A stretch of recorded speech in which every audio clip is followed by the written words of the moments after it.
wheels on the bus go round and round, round and round, round and round. Oh, welcome to Progressive Soup. My name is David Stevenson. I'll be tonight's host. We're singing our favorite Woodstock song when the show came on. With us tonight we have Colleen Plimpton, who is an author who was at the original Woodstock and has written a story for a book called Woodstock, appropriately enough. Colleen, tell the audience a little bit about your background, who you are, where you're from, and how you ended up at Woodstock. How did I end up at Woodstock? I was a college student in 1969. I was going to Fordham University, and I had a boyfriend who was very interested in music. I had been active in the peace movement and active in sort of the women's movement and other things that were happening in those bubbling 60s. And my boyfriend was very interested in folk music, alternative music, and he heard about this wonderful folk happening that was going to occur in upstate New York. And he decided we should go. Yep. So he bought tickets, naively enough, and yeah. You didn't need them, but he bought tickets, and we quit our summer jobs early, and we hitchhiked up the New York State Thruway to Woodstock. Of course, we couldn't get there right away because the Thruway, Route 17, was absolutely plugged with cars and hippies and people walking to Woodstock. But we got there eventually, and I do tell the story in the book about what happened, what we saw, and how we enjoyed ourselves, and how we were finally driven out by the mud and the mess that was also Woodstock.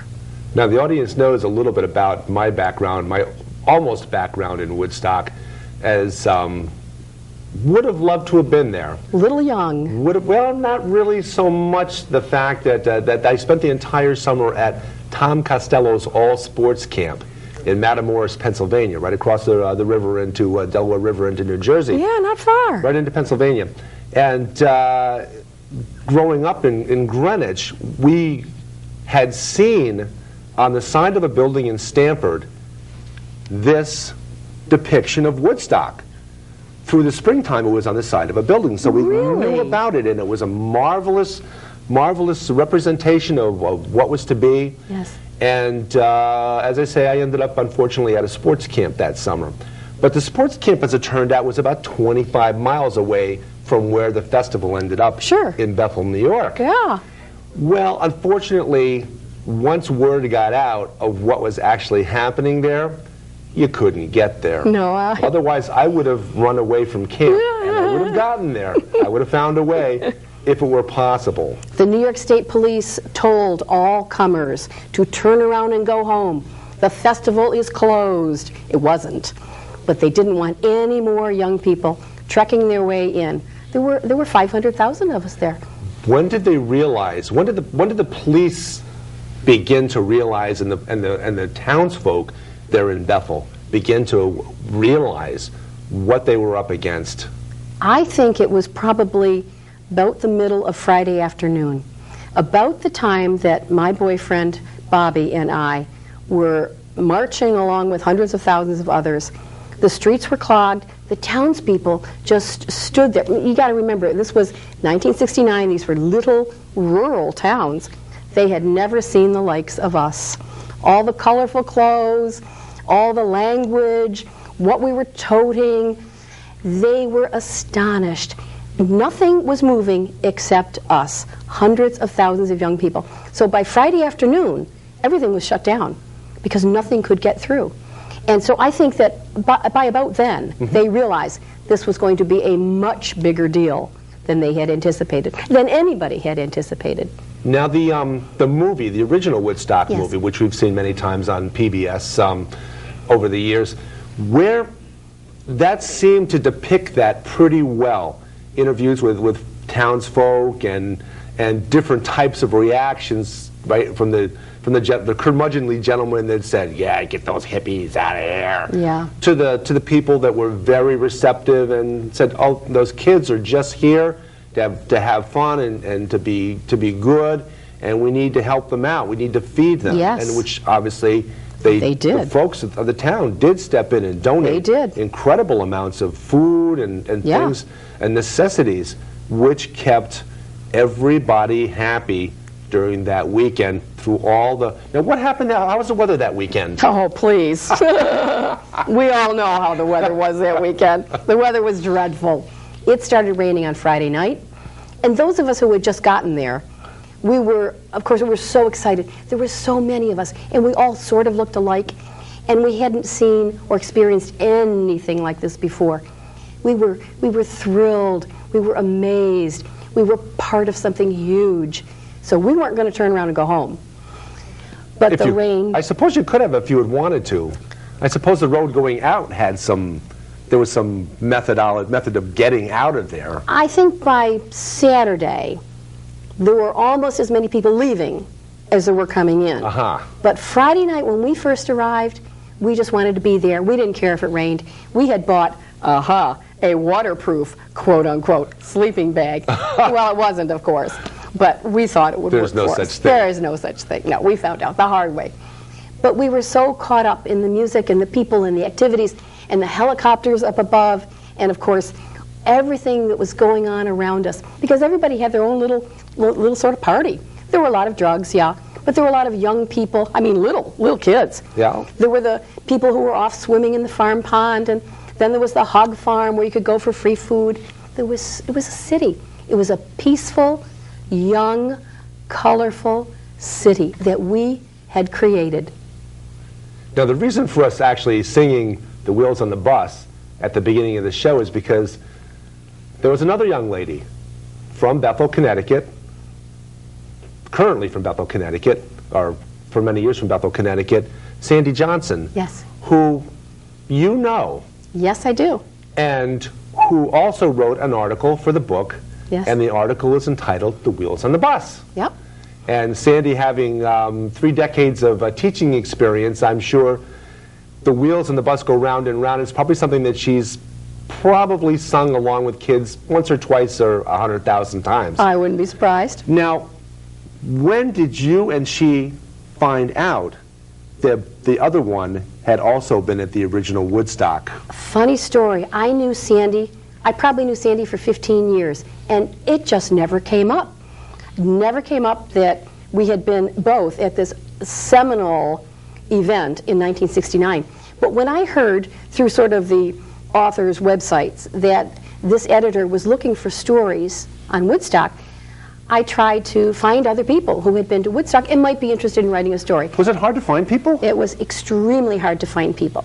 Interestingly, I found some people who at first said, oh yeah, I was at Woodstock. And then when I started asking them, well, whereabouts were you? What was your experience? Funny. They came up short on details. Well, anybody that knows the New York Yankees and Chicago White Sox and Babe Ruth's called shot in the 1930 World Series, I think, or 27 World Series, knows that there were about 300,000 people that actually claimed to be in a ballpark that holds 50,000 when that event happened. So I'm sure that there are plenty of folks for any event of this magnitude that feel like they were there, even though they really weren't there. It was one of the markers of our generation, and so many people wanted to be there who perhaps were only there in spirit. But Sandy Johnson was there for real. And I found out in a roundabout way that she had been there. An acquaintance we have in common, when I was casting about looking for people, were you at Woodstock, were you at Woodstock? She said, well, Sandy Johnson was at Woodstock. And I said, no, she wasn't. But she was. So I approached Sandy and said, you know, I know you do a little bit of writing. There's an editor I'm acquainted with who is looking for stories on Woodstock. Would you be interested in writing about 1,000 words, 1,500 words on your experience? And I knew Sandy was a good writer, but I knew she hadn't been published in a book, so I handed her the essay I had already completed, my chapter. And lo and behold, Sandy went home, wrote her own story, and it was dynamite. And it was so good that I knew she'd get in the book. So we both handed in our essays. There were 1,000 of them. I think there's 50 essays in the book. Out of 1,000 submitted. Oh my goodness, that's pretty impressive. Yeah, well, so this was probably in October. In January, We each get the emails. I got mine first, and then just a few hours later, she got hers. And we're both in, what are the odds, in Bethel, Connecticut. But we were. And again, for the audience, Woodstock was supposed to be in Woodstock, New York, but ended up, because of some legal entanglements, ended up in Bethel, New York. So there's a symmetry there. There's a symmetry there. Funny thing. So we both, having gotten in the book, we were all excited about doing PR and being a part of things this past summer. So we did a number of book signings and book talks at local bookstores. We were also on Good Morning America, and we were part of a PBS special on Woodstock. We had a lot of fun last summer, the 40th anniversary of Woodstock. How about this interview with Good Morning America? Oh, wow. What was that all about? Oh, my gosh. How much fun that must have been. That was amazing. It was actually filmed on the site, of course live, on the site of that hill, that Woodstock hill that I hadn't set foot on in 40 years. The land has been preserved. A very wealthy entrepreneur has purchased what looks like several hundred acres of Yasgur's farm. There's, of course, a museum there. There's a music venues there.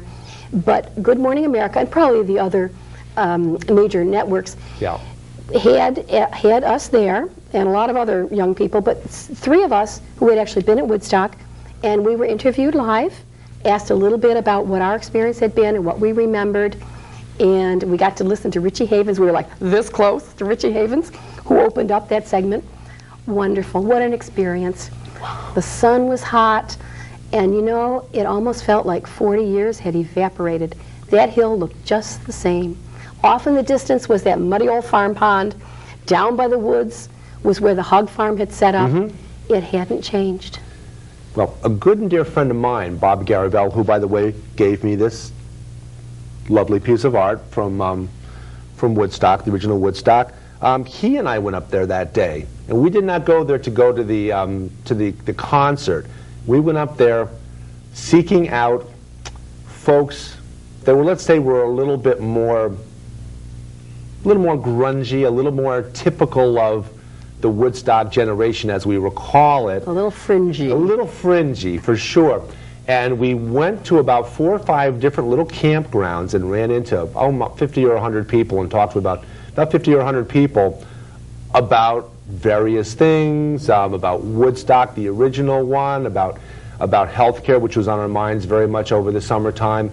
And we talked with a couple who probably, I would guess, were probably about 60 or 70 years old at the original Woodstock, or so they looked. Yeah, hard life. Who went by the name Grandma and Grandpa Woodstock. For real. And they were about as well, to the better heeled folks among us, they probably would be one of the more decrepit couples you could ever imagine. Yeah. But the stories they told were absolutely phenomenal. And they had been at the original Woodstock, and they were, if you could picture about a 90-year-old hippie couple with flowers, bedecked with flowers, and just... Still in the spirit. Oh, absolutely. Fabulous. And then again, we met a lot of young folks that were there.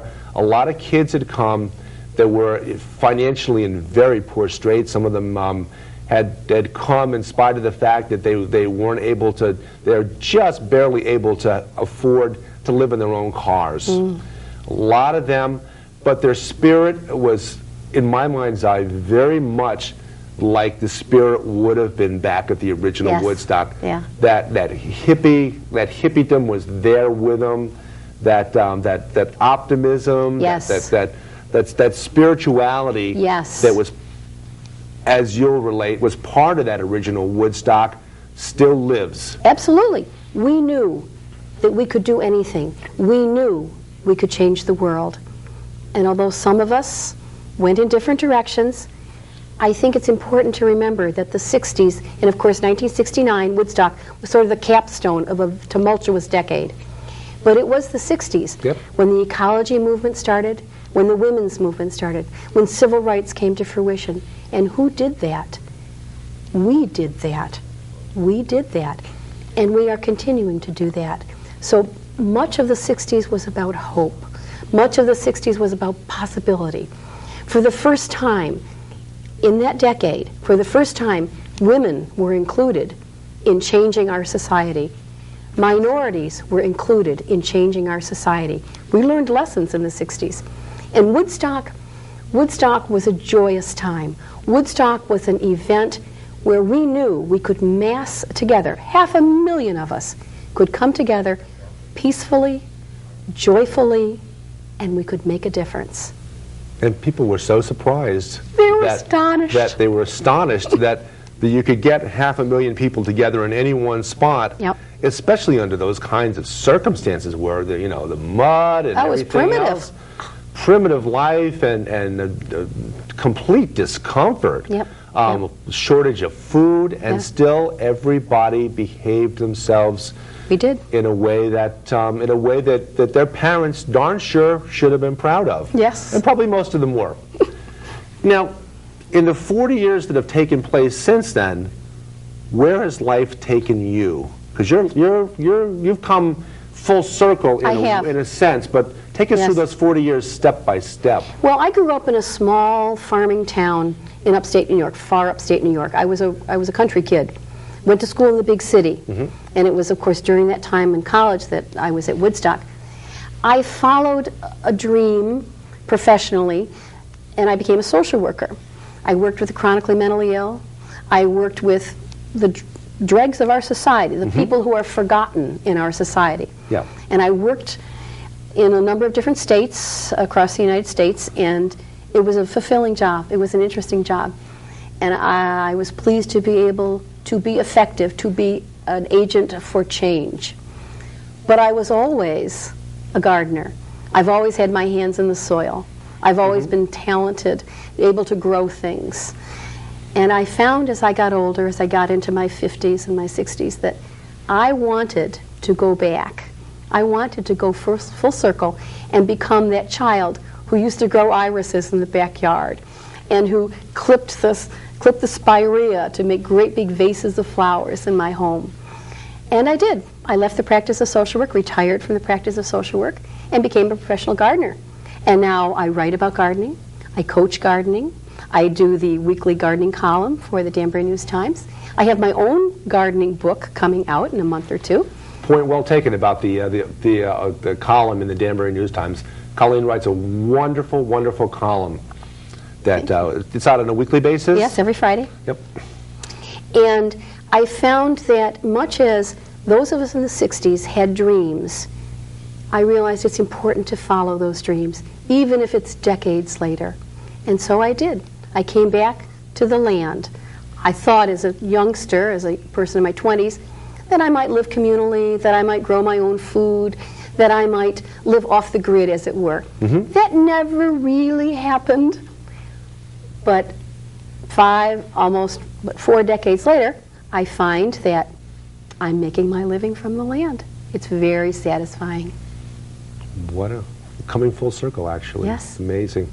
Now, on this poster, we've had actually Ira and Maxine Stone, who played with, if the audience can see, on for Friday, August 15th, they played with Bert Sommer.